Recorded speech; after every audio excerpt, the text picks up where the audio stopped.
Good evening, ma'am.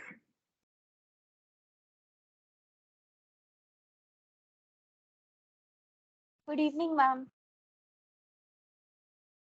Good evening, ma'am.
Very good evening, students. Sorry for the delay today. Am I audible to all of you? Good evening, ma'am. Very good evening. How are you all doing?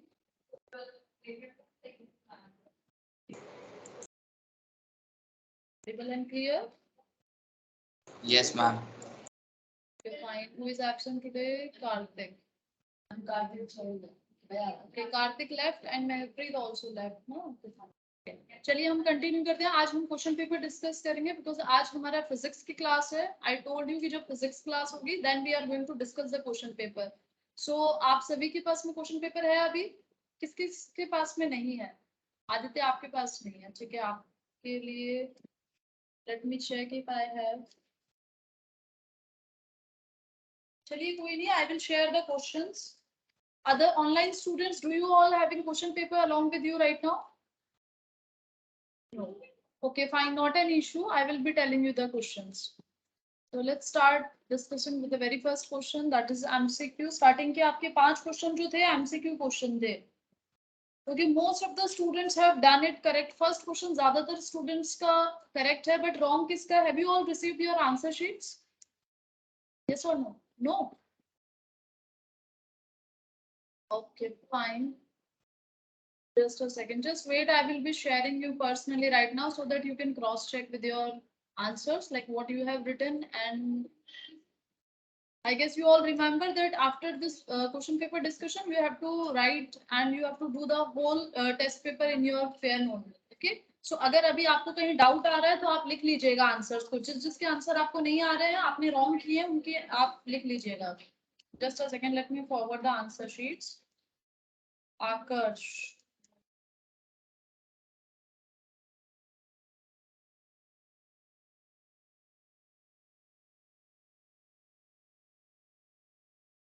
Akash, your number is not with me. So shall I share in the common group? Akash? अच्छा, आपका WhatsApp number नहीं है तो मैं आपका common group में share कर देती हूँ आंसर शीट, राइट?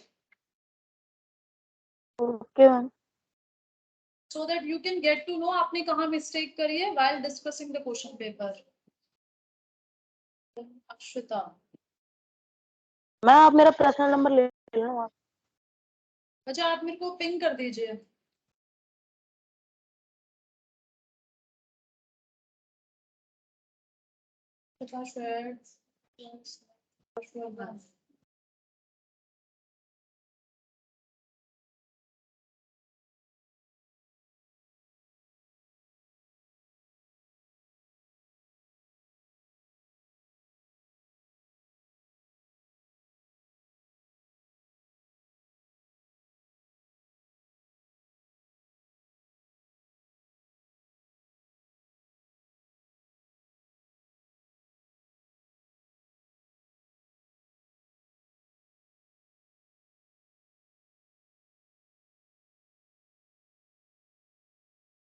मुस्कान आपने एग्जाम नहीं दिया था ये मोशन चैप्टर ना?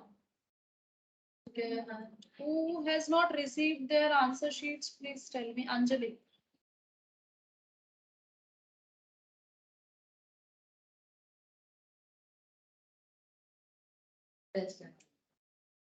रीटेस्ट है किसका? मोशन का अपडेट कर दिया आपको?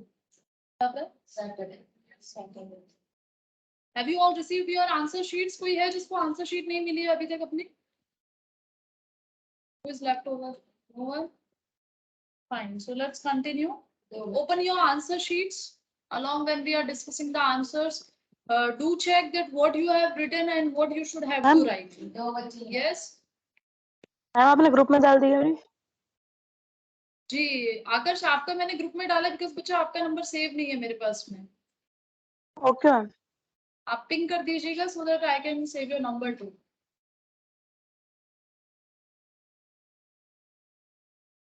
Okay ma'am. Okay, let's start with the discussion. Question paper.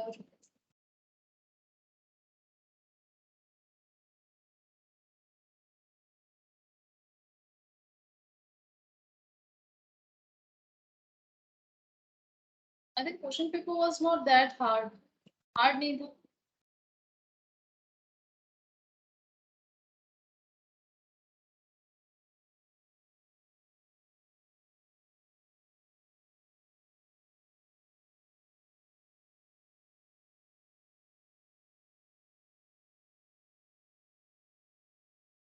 Aditya and मुस्कान आपको अगर स्क्रीन पर दिखाई नहीं देता do let me no.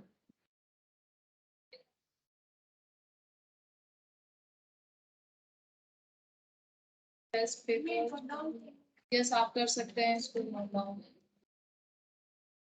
Question paper जो है वो आप डाउनलोड कर लीजिएगा और उसको अटैच कर लीजिएगा सो दैट जब आप रिवाइज करेंगे चैप्टर तो आपके पास में क्वेश्चंस होने चाहिए।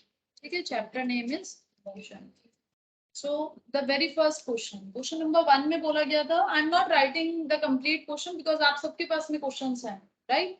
फर्स्ट क्वेश्चन में बोला गया था जब हम ग्राफ बनाते हैं for one quantity versus another it result in straight line with positive slope. अच्छा यहाँ पर कैसे बनाएंगे? हमें बोला है कि हम बनाएंगे one graph in which one quantity versus another quantity right? In this it is mentioned that it is along a straight line, so the graph is along straight line. Now there could be two possible scenarios. Straight line कैसे हो सकती है? Suppose if this is how a graph looks like. कैसे बन सकती है straight line इसमें बताइए? Suppose this is first quantity and this is the second quantity. First हम या तो इस तरीके से ग्राफ बना सकते हैं ये भी स्ट्रेट लाइन है। सेकंड हम इस तरीके से ग्राफ बना सकते हैं this is also a straight line and third this is also a straight line.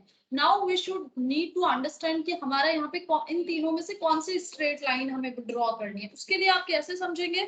आगे क्वेश्चन में गिवन है in the straight line with positive slope. Slope क्या होना चाहिए? पॉजिटिव होना चाहिए। तो देखिए ये जो फर्स्ट लाइन हमने ड्रॉ करी है this is the second line and this is the third line.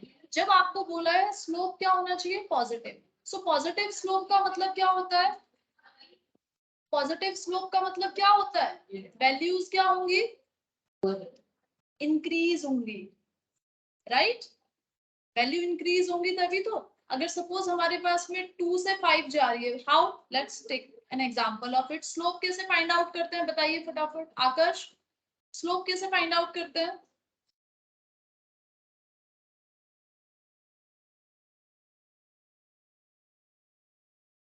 ये डायग्राम मत बनाइएगा मुस्कान, ठीक है, ये रॉन्ग है। यस आकर्ष, टेल मी स्लोप कैसे कैलकुलेट करते हैं? मैथ्स में आपने पढ़ा है ना स्लोप निकालना, टेंजेंट। टेंजेंट क्या होता है? It is a kind of slope to any curve. Maths में अगर आपके साइन कॉस थीटा, हालांकि आई थिंक ये अभी नहीं है, 10th में है, तो suppose there is a curve, तो यहाँ से कोई लाइन पास कर रही है तो इसको हम टेंजेंट बोलते हैं, right?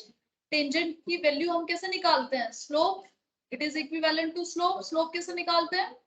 Change along Y axis upon change along X axis, या फिर हम इसको ऐसे लिखते हैं y2 minus y1 upon x2 minus x1, ऐसे लिखते हैं। क्या ये फर्स्ट टाइम सुन रहे हो आप? फर्स्ट टाइम सुन रहे हो Muskan? Other students? Yes Ma'am, this was only told by you. या आई टोल्ड यू ना, this is change along y axis and this is change along x axis। इसी को बच्चा 3-4 तरीके से लिख सकते हैं। आई थिंक यू नो कि एक ही क्वेश्चन को सॉल्व करने के डिफरेंट वे होते हैं, एक ही चीज को रिप्रेजेंट करने के भी डिफरेंट वे होते हैं। सिमिलरली स्लोप को भी काफी बार delta Y by delta X लिखा जाता है, या फिर सिर्फ हम क्या लिख देते हैं, y अपॉन एक्स भी लिखते हैं sometimes it should be written like y upon X भी लिख देते हैं इसको, और समटाइम्स इसको क्या लिखते हैं, y2 minus y1 upon x2 minus x1। Okay, so let's see, यहाँ पे हमें बोला गया पॉजिटिव स्लोप। पॉजिटिव वैल्यू कब आएगी? जब हमारा y2 जो है उसकी वैल्यू ग्रेटर हो as compare to the y1। हमें पता है अगर कोई ऑब्जेक्ट 2 से 5 जा रही है अलोंग y एक्सिस, ये y एक्सिस की हम बात कर रहे हैं, ठीक है, ये लिखना नहीं है, ये एक्स्ट्रा है जो हम अभी लिख रहे हैं, y एक्सिस वाला ये जो मैं एग्जांपल आपको दे रही हूँ। सो ये क्या होगा, हमारा फर्स्ट कोऑर्डिनेट होगा, ये सेकंड कोऑर्डिनेट होगा, ठीक है। उसी तरीके से अगर हम x एक्सिस की बात करें, अगर वैल्यू चेंज हो रही है, सपोज 1 2 3 चेंज हो रही है, सो यहाँ पे ये x1 होगा फर्स्ट वैल्यू और second value would be x2। So positive slope का मतलब क्या है कि ओवरऑल जब हम y2 माइनस y1 करेंगे तब हमारी पॉजिटिव वैल्यू आए, और नीचे भी हमारी क्या है, पॉजिटिव वैल्यू, तभी आप उसको डिवाइड करेंगे मैथमेटिक्स में, तो आंसर किस में आता है, पॉजिटिव में। अगर यहाँ पर नेगेटिव आ जाता है y2 माइनस y1, अगर नेगेटिव समथिंग आ गया एंड डिवाइड में आपका पॉजिटिव समथिंग आया, तो क्या होगा, आंसर पॉजिटिव होगा, स्लोप, ओवरऑल स्लोप होगा?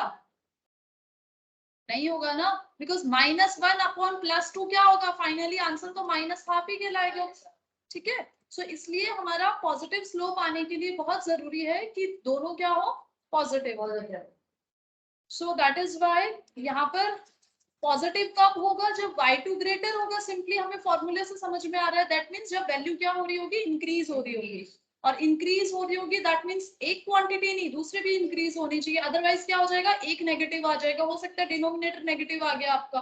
तो अगर even denominator is negative, mathematics में हमने पढ़ा है, suppose our numerator is positive, suppose this is +1 but in denominator we have -2, तब भी हमारा ओवरऑल आंसर क्या आएगा, -1/2, तो ये माइनस हो जाएगा slope. So that is why mathematically अगर हम इसको रिलेट करें, so I hope you can relate कि हमारा स्लोप पॉजिटिव होने के लिए वैल्यू होनी चाहिए इंक्रीज। तो चलिए अभी इसका ग्राफ समझते हैं हम।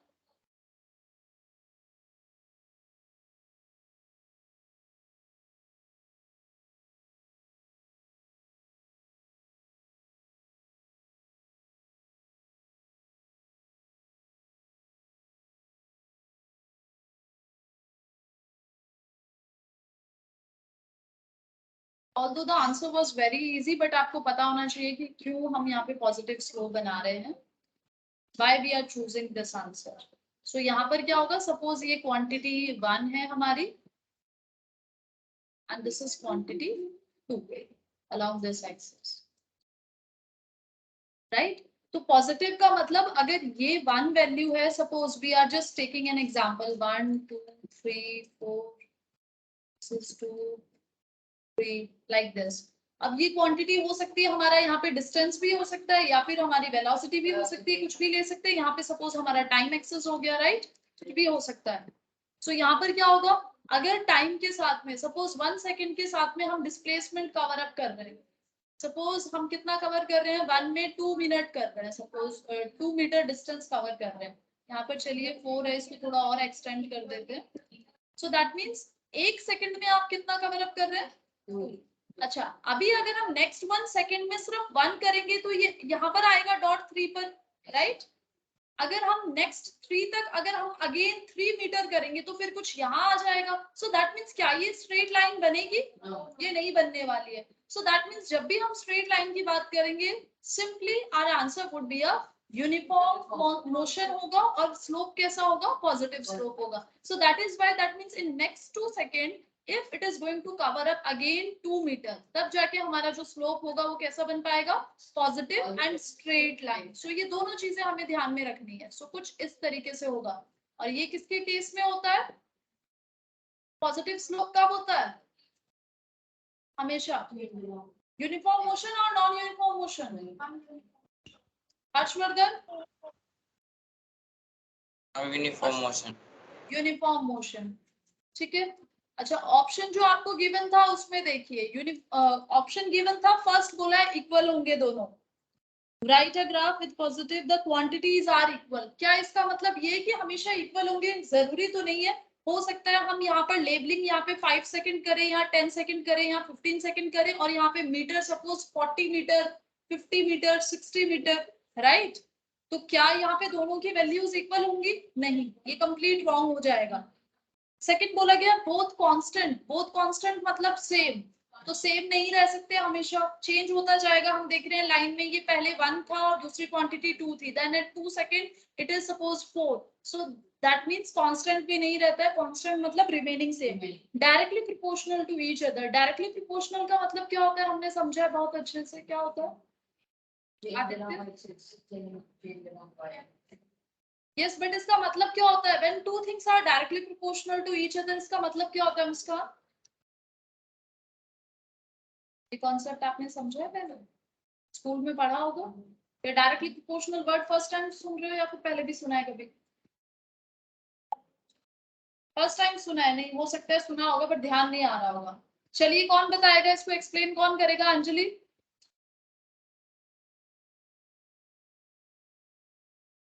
अच्छा, be a little quick so that we can discuss the whole question paper today only. Ma'am, I don't remember. Yes. I don't remember. You don't remember? Okay. आकाश, बच्चा आप बताइए क्या होता है जब दो ऑब्जेक्ट या दो क्वांटिटीज एक दूसरे के प्रोपोर्शनल हैं? व्हाट इट मींस और व्हाट इट सिग्निफाइज? आकाश, आप हैं क्लास में? Yes ma'am. यस, बताइए. Yes. Even if you don't know the answer, simply say no so that we can switch on. नहीं आता है. नहीं ध्यान है. Harshvardhan. Ma'am, it means that if one quantity will increase, then another will also increase. Yes. Akshita, is it correct?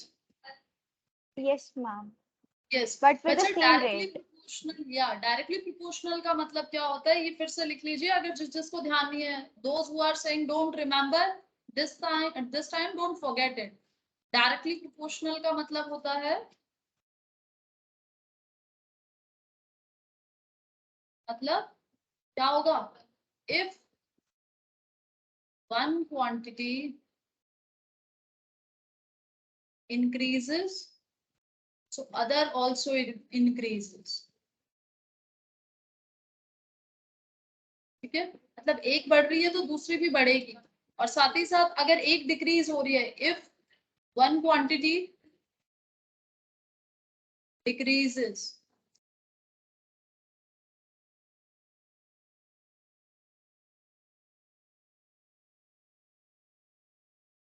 other quantity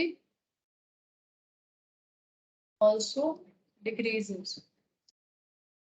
सो इस graph में बताइए, ये जो हम स्ट्रेट लाइन बना रहे हैं पॉजिटिव स्लोप वाला, पॉजिटिव स्लोप के अंदर कौन सी एप्लीकेबल होगी? बताइए. फर्स्ट वाली. अगर पॉजिटिव स्लोप है तो दैट मींस एक इंक्रीज हो रही है तो दूसरी भी इंक्रीज हो रही है. अगर नेगेटिव स्लोप होगा तब कौन सी कंडीशन होगी? नेगेटिव स्लोप में ये वाली कंडीशन होती है. समझ में आया? और ये मोशन किस टाइप का होगा? Yes, positive, negative, Positive. Slope and if plus straight line, तो ये कैसा मोशन होता है? यूनिफॉर्म, कैसा मोशन होगा? यूनिफॉर्म मोशन होगा हमेशा। जब पॉजिटिव स्लोप हो रहा होगा तो ऑब्जेक्ट क्या कर रही होगी? एक्सेलरेशन में होगी। जरूरी है? नहीं, जरूरी नहीं है। पॉजिटिव स्लोप होने का मतलब जरूरी नहीं है कि ऑब्जेक्ट एक्सेलरेशन में ही हो, राइट? अगर ये डिस्टेंस टाइम ग्राफ है तो, और अगर ये वेलोसिटी टाइम ग्राफ है तब ऑब्जेक्ट हो सकता है एक्सेलरेटेड यूनिफॉर्म मोशन में हो। ठीक है, तो ये आपको ध्यान रखना है, यहाँ पर हम मिस्टेक कर जाते हैं।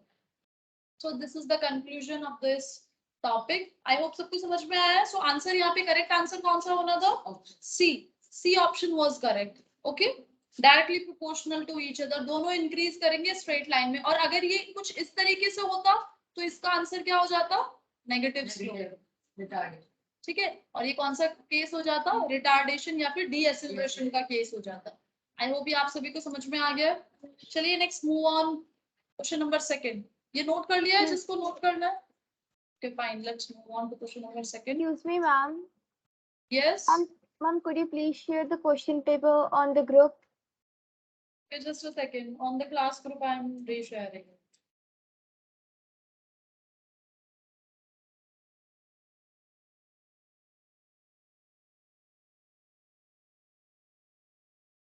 It's taking a little longer because यहाँ पे थोड़ा सा network issue, my personal data is not working properly.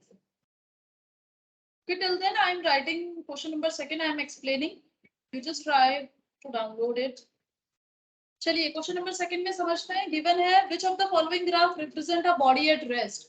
Graph हमें गिवन है, बॉडी एट रेस्ट कौन सा शो कर रहा है? अच्छा, आंसर तो मोस्ट ऑफ द स्टूडेंट्स ने सही दिया है, but I want to know कि हाउ, कैसे आपने चूज किया। फर्स्ट गिवन है आपको कुछ इस तरीके से, डिस्टेंस टाइम ग्राफ गिवन है। This is distance, this is time, and it is like this. First graph हमारा कुछ ऐसा है, सेकेंड ग्राफ है कुछ ऐसा, अगेन यहाँ पे डिस्टेंस, यहाँ पे time. Third is velocity time graph. बच्चा हमेशा एक्सिस चेक करिएगा एग्जाम में, कौन सा एक्सिस गिवन है, वेलोसिटी टाइम है या फिर डिस्टेंस टाइम है। और लास्ट जो है इसमें हमें गिवन है velocity time. Body at rest बोला गया है। बॉडी एट रेस्ट का मतलब क्या होगा? बॉडी एट रेस्ट का मतलब होगा, बॉडी एट रेस्ट का मतलब क्या हो जाएगा? सिंपली बताइए, पोजीशन में चेंज होगा? Will there be any change in position? No, ma'am. No. Body at rest मतलब no change in position. So no change in position, that means no displacement or no distance, increase या फिर decrease, इन दोनों में से कुछ भी नहीं होना चाहिए, राइट? सो फर्स्ट वाले में आप चेक करिए, फर्स्ट जो गिवन है हमें A1, यहाँ पे डिस्टेंस और टाइम क्या हो रहा है? डिस्टेंस डिक्रीज होते दिखा रहे हैं, बट क्या just a second, distance given था, डिस्प्लेसमेंट गिवन था। डिस्टेंस, क्या डिस्टेंस कभी डिक्रीज होता है टाइम के साथ में? नहीं होता है। डिस्टेंस कभी डिक्रीज नहीं हो सकता है टाइम के साथ में, वो बस इंक्रीज ही हो सकता है। आपकी डायरेक्शन चेंज हो सकती है, आप रिवर्स डायरेक्शन में आ जाएंगे, बट डिस्टेंस का कोई भी लिंकअप नहीं होता है डायरेक्शन से। So that is why magnitude is going to increase and increase only. So ये रॉन्ग हो जाएगा कंप्लीटली। ठीक है, distance can never be decreased. ठीक है, चलिए नेक्स्ट गिवन था दिस वन। अगर डिस्टेंस और टाइम दोनों एक दूसरे के डायरेक्टली प्रोपोर्शनल है यहाँ पर, राइट? डायरेक्टली प्रोपोर्शनल है, किस टाइप का मोशन है? यूनिफॉर्म। आकर्ष, यूनिफॉर्म मोशन की डेफिनेशन क्या होती है?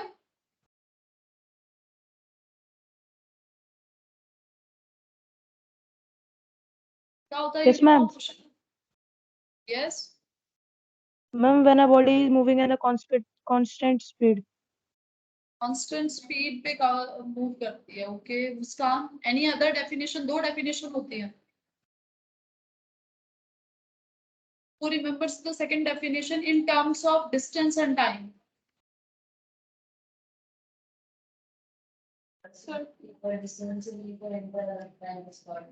यस, यूनिफॉर्म मोशन की दो डेफिनेशन है. एक तो बोलती है कि कांस्टेंट स्पीड होगी. ठीक है, कांस्टेंट क्या होती है? स्पीड. स्पीड भी बोल सकते हैं हम, या फिर वेलोसिटी बोल देते हैं. और सेकंड डेफिनेशन क्या बोलती है? Covers equal distance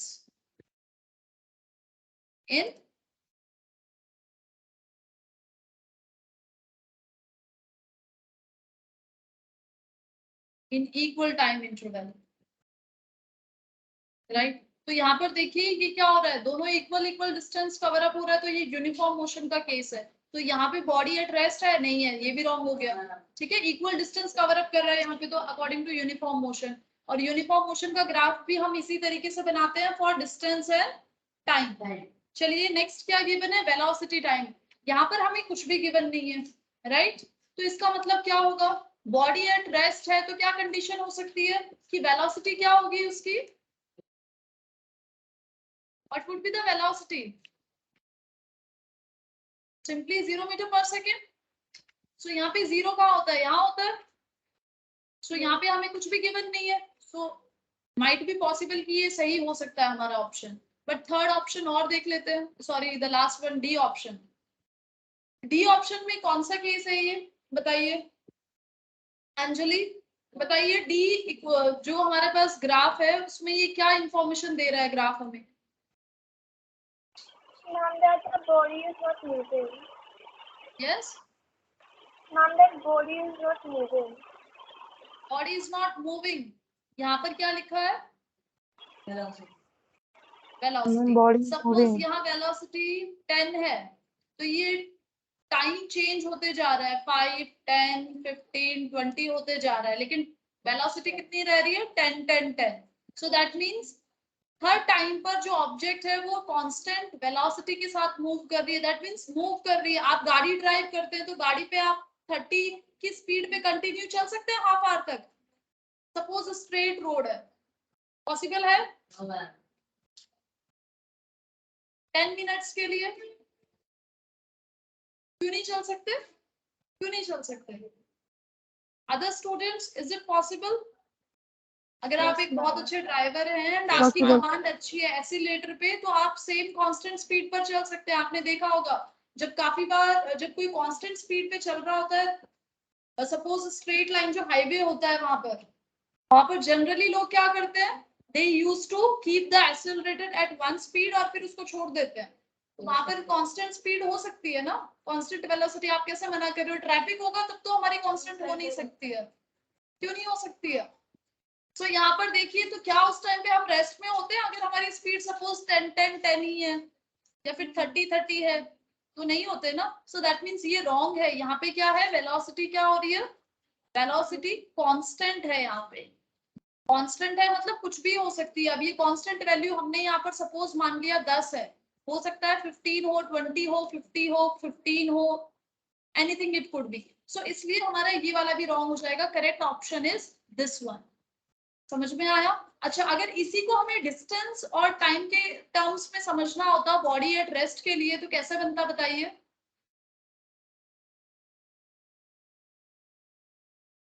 okay, I am telling you, I am drawing the axis. Suppose हमारा ये डिस्टेंस एक्सिस है, ये टाइम एक्सिस है, और हमें ग्राफ बनाना है बॉडी एट रेस्ट के लिए. बताइए किस तरीके से लाइन ड्रॉ करें अंजलि? कैसे लाइन ड्रॉ करें? Yes, Straight line. Straight line. कहाँ? Parallel to axis? Which axis? या फिर diagonal? Diagonal straight. Ma'am, parallel to x-axis.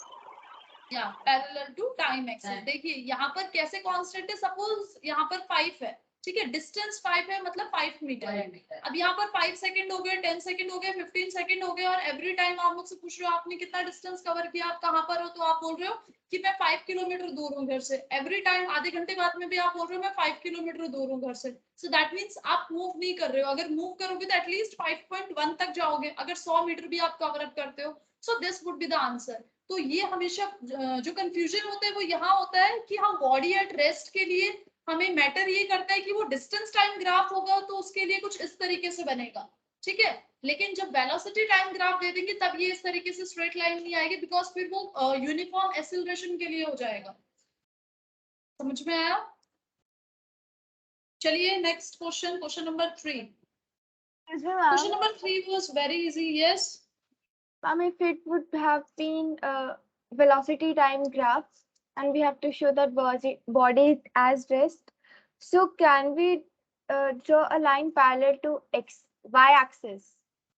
y axis, let's see ये possible है या नहीं है। चलिए आपने बोला है velocity time axis, this is velocity, this is time, and you said this, right? This how you said, Yes, no? ma'am. Yes, ma'am. So that means you are checking only and only at 5 second. ठीक है, suppose यहाँ पर 5 second है, हमने labelling किया है यहाँ पर, सपोज इट वाज 4 3 2 1 एंड यहाँ पर 0 था, ठीक है। सो इसका अगर हम इस ग्राफ को समझते हैं, ग्राफ के अकॉर्डिंग ये बोलता है कि 5 सेकेंड स्पीड पे आपकी वेलोसिटी ये है।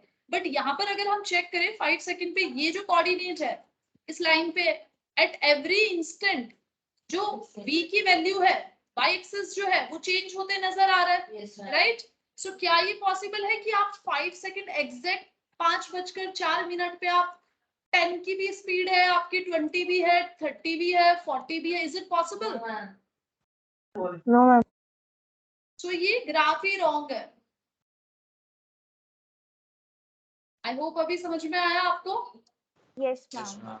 जब भी कुछ ऐसा कंफ्यूजन होता है या फिर आपको you are not sure about your answer graph को लेकर, तो आप उसको मैथमेटिकल डाटा में कन्वर्ट कर सकते हैं, या फिर आप उसको कोई इजी अपनी लैंग्वेज में कोई इजी एग्जांपल के थ्रू समझ सकते हैं। जैसे ये जो डाटा था, even I didn't know the answer, ठीक है।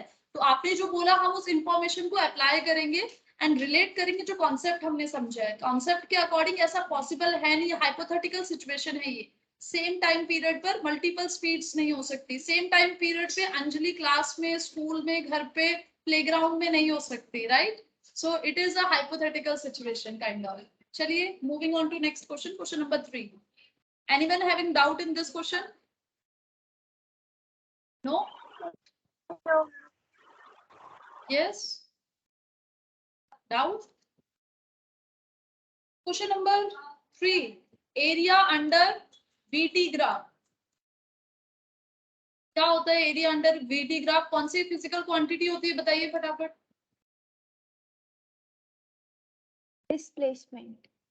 डिस्प्लेसमेंट। अगर हमारे पास सपोज इस तरीके से कोई ग्राफ है, ये वेलोसिटी टाइम ग्राफ है, इस तरीके से कोई ग्राफ है, तो अगर हम जो एरिया है, suppose this is A to B, अगर हम इस पूरे एरिया को कैलकुलेट करते हैं, the area covered under this motion AB जो मोशन है यहाँ पर, अगर इसके अंडर का जो एरिया होता है उसको हम कैलकुलेट करते हैं, तो ये किसको रिप्रेजेंट करता है? ये रिप्रेजेंट करता है डिस्टेंस कवर्ड, ठीक है। तो यहाँ पे क्वेश्चन में क्या है, तो ये क्या होता है? It represents distance covered. Unit पूछा है आपसे कि जो फिजिकल क्वांटिटी होती है उसकी यूनिट क्या है, तो डिस्टेंस की यूनिट क्या होती है? डिस्टेंस किस में कैलकुलेट करते हैं? Meters. मीटर्स में, राइट? मीटर स्क्वायर हो नहीं सकता है, बिकॉज मीटर स्क्वायर किसका यूनिट होता है मैथ्स में? बताइए, स्क्वायर कब आता है, क्यूब कब आता है आंसर में? बहुत ही इजी क्वेश्चन पूछा है, नहीं समझ में आ रहा? एनीवन? हर्षवर्धन, स्क्वायर यूनिट कब होती है बच्चा? कौन सी फिजिकल क्वांटिटी की यूनिट होती है square?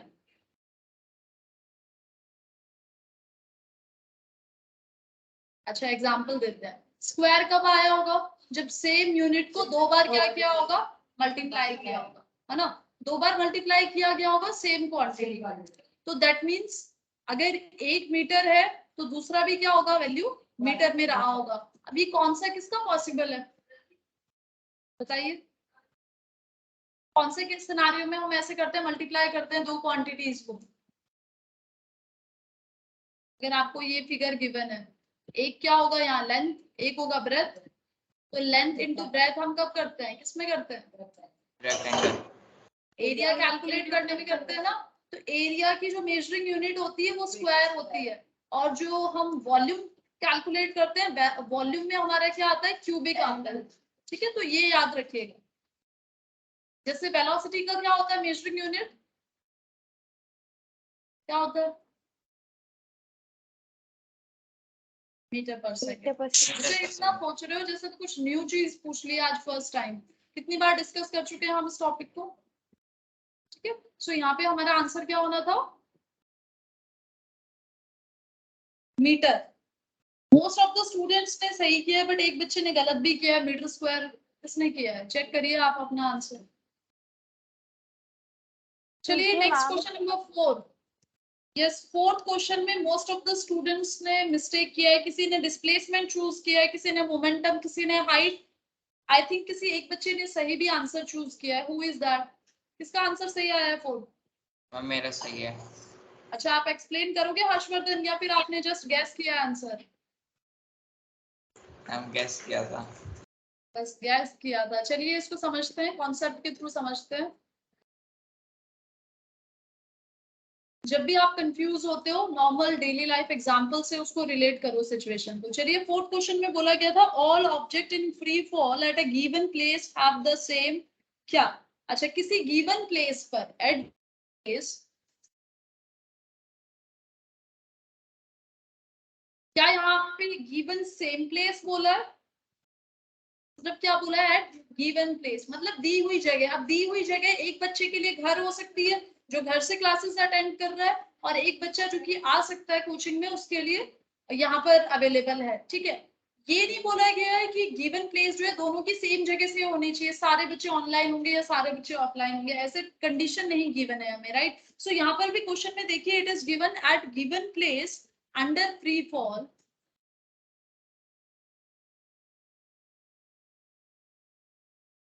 objects have same answer. आ गया आदित्य, कैसे कैसे आया आंसर? अभी फिर से गैस किया या फिर कुछ समझ के बोला? अच्छा ठीक है, चलिए इसका आंसर होना क्या चाहिए था, एक्सेलरेशन ही होना चाहिए था इसका आंसर। समझते हैं कैसे। देखिए यहाँ पे बोला है किसी गिवन प्लेस पर, सपोज एक object, this is the ground, ये हमारा ग्राउंड है। ठीक है, एक ऑब्जेक्ट यहाँ पर गिवन है हमें, और दूसरी ऑब्जेक्ट सपोज हमें यहाँ पर गिवन है, right. This is B object, this is A object. ठीक है, चलिए सो फर्स्ट ऑप्शन गिवन है हाइट। क्या दोनों की हाइट सेम है? हाइट सेम है, फ्री फॉल में है, दोनों किसमें है, फ्री फॉल में है, both are falling downward free fall. नहीं, दोनों की हाइट तो सेम है ही नहीं, क्योंकि यहाँ पे गिवन ही नहीं था। गिवन सेम प्लेस बोला होता तब हमें समझ में आता। सो इसलिए हमारा हाइट ऑप्शन गलत हो जाता है। सेकंड बोला गया था डिस्प्लेसमेंट। डिस्प्लेसमेंट कैसे सेम होगा, जब हाइट ही सेम नहीं है तो डिस्प्लेसमेंट सेम नहीं होगा। So displacement is also wrong in this case. ठीक है, थर्ड इज एक्सेलरेशन। एक्सेलरेशन बताइए, कोई भी ऑब्जेक्ट जब अंडर फ्री फॉल होती है, एक्सेलरेशन क्या होता है, कांस्टेंट। क्या होता है, वैल्यू क्या होती है, 9 इसका जो एक्सीलरेशन है वो भी पॉजिटिव 9.8 मीटर पर सेकेंड स्क्वायर, जो कि क्या होता है, जी है ना। यहाँ पर भी क्या है, एक्सीलरेशन जी के बराबर है, विच इज पॉजिटिव 9.8 मीटर पर सेकेंड स्क्वायर। पॉजिटिव क्यों है?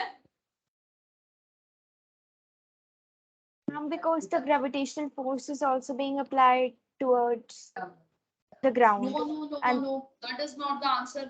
पॉजिटिव साइन यहाँ क्या रिप्रेजेंट कर रहा है, डायरेक्शन रिप्रेजेंट कर रहा है। किस किस के डायरेक्शन की वजह से? भूल गए बच्चा, इसको याद है ये कॉन्सेप्ट? मोशन कहाँ है,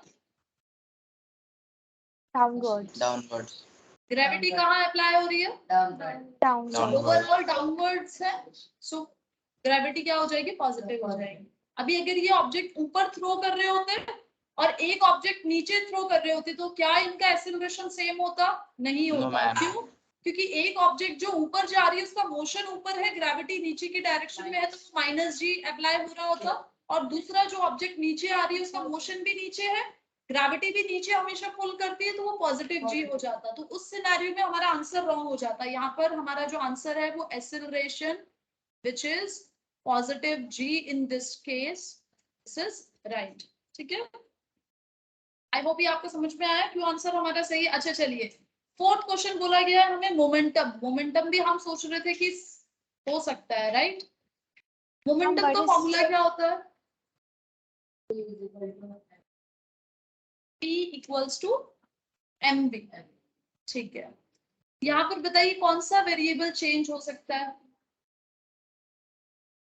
We have written क्वेश्चन क्या था? All objects, right? All objects बोला गया हमें, तो क्या सभी ऑब्जेक्ट का मास सेम होता है? नहीं होता है, राइट? तो जब मास सेम नहीं है तो उनका प्रोडक्ट कैसे सेम आएगा अगर वेलोसिटी सेम भी है, right? So that is why ये रॉन्ग हो जाएगा, because no two objects have same mass, so P will change। I hope ये आपको समझ में आए चारों ऑप्शन क्यों हमने करेक्ट किया है एक्सेलरेशन ऑप्शन को। चलिए, Ma'am, what is momentum? Momentum is the rate of change of force applied. आपने पढ़ा होगा, हमने स्टार्टिंग में डिस्कस किया था ये टॉपिक। मोमेंटम क्या होता है? जब कोई भी ऑब्जेक्ट पर आप स्टॉप करने के लिए जो फोर्स अप्लाई करते हैं, ये हम अभी हमारा जो चैप्टर चल रहा है forces and laws of motion, इसमें भी हमने प्रीवियस क्लास में डिस्कस किया है। जो हमारा प्रीवियस टॉपिक था मोमेंटम ही था। उसमें बोलते हैं कि अगर कोई ऑब्जेक्ट मोशन में है तो उसको स्टॉप करने के लिए कितना फोर्स लगता है, उसको हम मोमेंटम बोलते हैं। और उसको कैलकुलेट कैसे करेंगे कि जितना उस ऑब्जेक्ट का मास होगा और वेलोसिटी होगा, उन दोनों का प्रोडक्ट होगा, उतना ही ज्यादा हमें फोर्स लगाना पड़ेगा। फॉर एग्जांपल, अगर कोई ऑब्जेक्ट लाइट इन वेट है तो हमें लेस फोर्स लगाना पड़ेगा उसको स्टॉप करने के लिए, बिकॉज उसका मोमेंटम लेस होगा, राइट? एंड अगर कोई हैवी ऑब्जेक्ट है तो हमें क्या लगाना पड़ेगा? ज्यादा मोमेंटम लगाना पड़ेगा to stop that object. So that is the formula. I hope you all have understood this answer. Yes, ma'am. Okay, now let's move on to question number 5. Yes. Ma'am, in such type of scenarios, sometimes we take the final velocity as 0 and few times initial velocity as 0. So I'm a bit confused which one to take as 0. Okay, just a second. So till then it is not mentioned to you by which speed the object is falling. We are going to consider its initial velocity as 0. ठीक है, because starting में वो object 0 से चली होगी may be. जब तक mention नहीं करते हैं तब तक हम उसको 0 कंसीडर करते हैं, because it might be possible कि हमने उसको रेस्ट पे होल्ड करा हुआ था और फिर हमने उसको ड्रॉप किया है। दो सिचुएशन होती है, एक और सिनेरियो होता है रेन का। रेन का सिनेरियो, सपोज आप जब रेन को देखते हो, आप देखते हो जब वो अर्थ के एटमॉस्फेयर के पास में आ जाती है, right? When it enters the atmosphere of the earth. But क्या रेन वहीं से स्टार्ट होती है आना नीचे? नहीं, beyond that also it was falling from the cloud. So उस मोमेंट पे जब अर्थ एंटर करती है हमारे अर्थ के एटमॉस्फेयर, रेन एंटर करती है अर्थ के एटमॉस्फेयर में, तो हम उसकी जो वेलोसिटी है उसको 0 कंसीडर नहीं कर सकते। वहां पे आपको ऑलरेडी स्पेसिफाई किया होगा, if a rain drop is falling from this and this speed बोला होगा। अगर स्पीड गिवन है तो आप चेक कर लीजिएगा, अगर उसकी यूनिट मीटर पर सेकेंड है, so that means we can use that magnitude as it is. But अगर उसको वहां पर स्पीड मेंशन करके यूनिट भी किलोमीटर पर आवर में गिवन है, तो फर्स्ट आप उसको कन्वर्ट करोगे मीटर पर सेकेंड में, so that it can get converted into velocity. समझ में आया? And Yes. ma'am, when it's mentioned that when it strikes the ground, then the final velocity will be 0, right? Yeah, they never going to ask you that what is the final velocity. Why? Because हमें पता है जब भी कोई object ground को touch करेगी, it is going to come at rest only, right? कुछ चीजें होती है, जैसे एग्जांपल लेते हैं, फॉर एन एग्जांपल हमने बॉल लिया, बॉल को अगर हम ड्रॉप करते हैं तो वो टच होते ही 0 वेलोसिटी पे नहीं आती है, धीरे धीरे डिक्रीज होती है, मतलब वो बाउंसिंग बैक करती है। ऐसा भी एक क्वेश्चन है, आई गेस आप लोग के न्यूमेरिकल में कहीं होगा, अभी नहीं है। सो उसमें क्या होता है कि जो बॉल हमने ड्रॉप करी वहां पे क्वेश्चन आपसे ये पूछा जाता है कि after how much time the object will be at rest. मतलब वहां पे आपसे ऐसे पूछ दिया जाता है कि कितने टाइम बाद में वो जो बॉल है वो रेस्ट पे आएगी, और वहां पे बोला जाता है कि by every bounce the object is decreasing और losing its velocity by this much value, इस तरीके से मेंशन किया जाता है।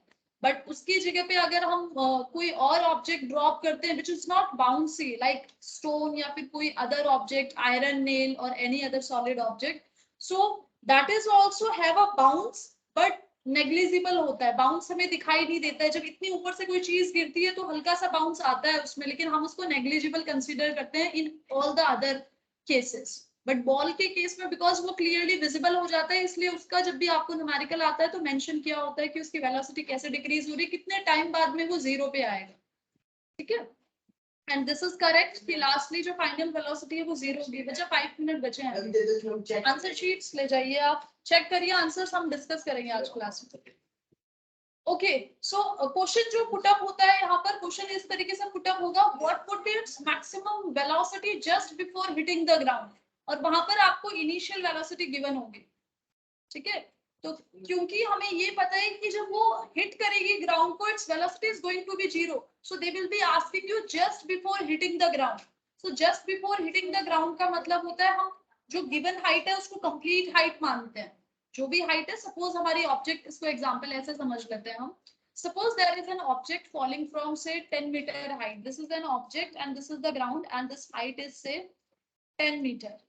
ठीक है, initially suppose this is not an object, suppose this is a rain drop, ये रेन ड्रॉप है which is falling from a speed से 3 मीटर पर सेकेंड हमने एज्यूम किया, और आपसे पूछा गया कि what is the velocity, what is the maximum velocity of the raindrop just before hitting the ground।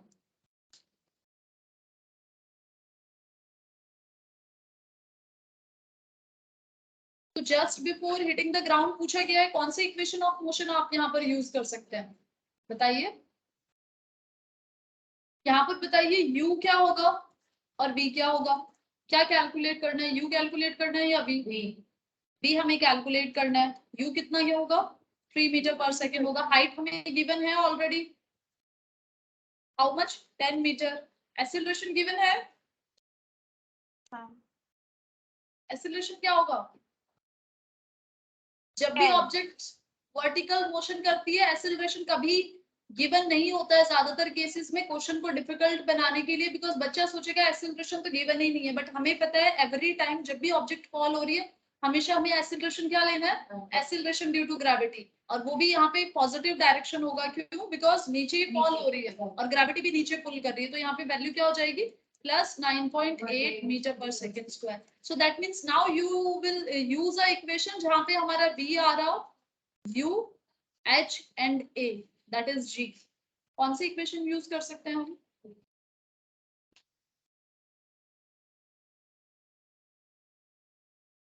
2as होता है ना, हम थर्ड। so इसको हम रिप्लेस कर देंगे 2gh से, right. I think now you can calculate it, ये हमें कैलकुलेट करना है, वैल्यूज पुट कर देंगे। ठीक है, इस तरीके से क्वेश्चन आपको गिवन होगा, और जब आपको यहाँ पे ये वैल्यू नहीं गिवन है और यहाँ पर भी मैक्सिमम वेलोसिटी, तब वो नहीं पूछेंगे आपसे, बिकॉज ये कैलकुलेट करने के लिए हमें होना ही चाहिए you given. Understood? Excuse me, ma'am. चलिए, yes, Ma'am, there was one more question you also discussed us once, that what will be its, I guess, velocity only, maximum velocity just before touching the ground. And in this, ma'am, I guess it was, how much time it will take to touch the ground, like that? you discussed it. It was just asking 1 second or like at last अच्छा, आपका ये minute. वाला question गलत था, जिसमें हमसे पूछा गया था touching just before 1 second in the last second. बच्चा हमें वहां पे ना क्वेश्चन में गिवन था जो ड्रॉप फॉल हो रहा था ब्रिज से, वो टोटल हाइट था 10, राइट। आपसे पूछा गया लास्ट सेकेंड पे, तो सॉरी टाइम हमें वहां पे गिवन था 10 second, so total time 10 second था। आपसे लास्ट सेकेंड पूछा, तो लास्ट सेकेंड पे ऑलरेडी कितना कवर अप कर लिया, बिकॉज आप उसका u0 कंसीडर कर रहे हो, हाइट आपकी जो गिवन थी उसको आपने वो कंसीडर किया, तो यहाँ पे टाइम हम 9 सेकेंड यूज करेंगे। क्यों?